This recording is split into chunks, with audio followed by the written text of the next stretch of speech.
I want to start a new theme in prayer now.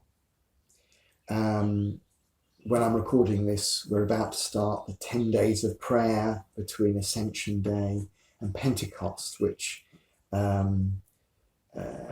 think is sort of quite a worldwide thing now.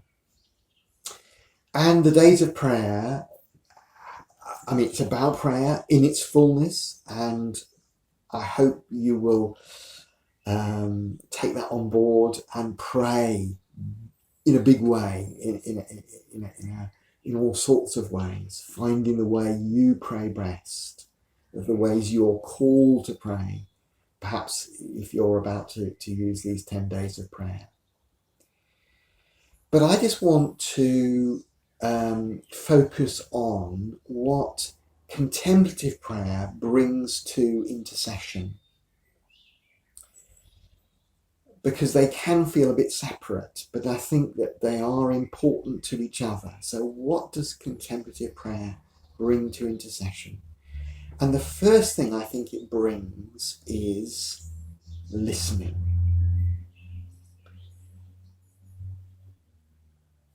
It's really important to intercessory prayer that we are listening to God to hear how he wants us to pray. Because it is so easy, I've done it myself so often, to get carried away with our own egos and start advising God, almost trying to bully God into doing what we want. And he's God and we're us. Yeah. When you see it like that, you realise. So that listening to God, listening to God as to who we are to pray for, what we are to pray for. Listening to God as to how we are to pray. And listening to God as to how we are to continue to pray. So how might that work? Well, as we come into the 10 days, if they are coming up for you, who and what is God calling you to pray for in this 10 days? Now, it may be particular people, and people find that really helpful to write down. Maybe 3 names of people you feel called to pray for, because they're in need, or because you sense that God has things for them. There's a burden in your heart that they should come to faith, grow in faith. Whatever it is, who is God calling? Who and what is God calling me to pray for? It may be we're in the COVID crisis. It may be for a way forward in the crisis.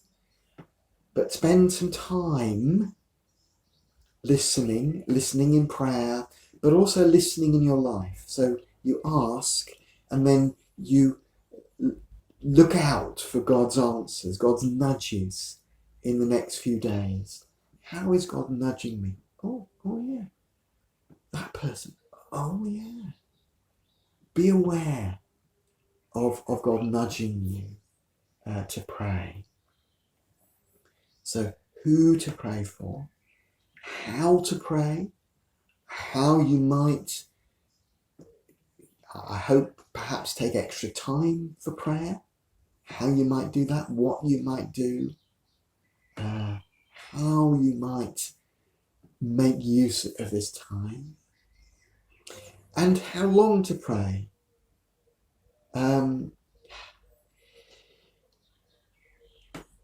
Years ago, I wrote great prayer lists, and they were great to write, but they seemed to go dead on me as soon as I, every night started plodding through these lists. Some people you may want to pray for every day. You feel that just, yeah. Or other people less regularly, maybe once a week, or you have a cycle and whenever they come up in the cycle.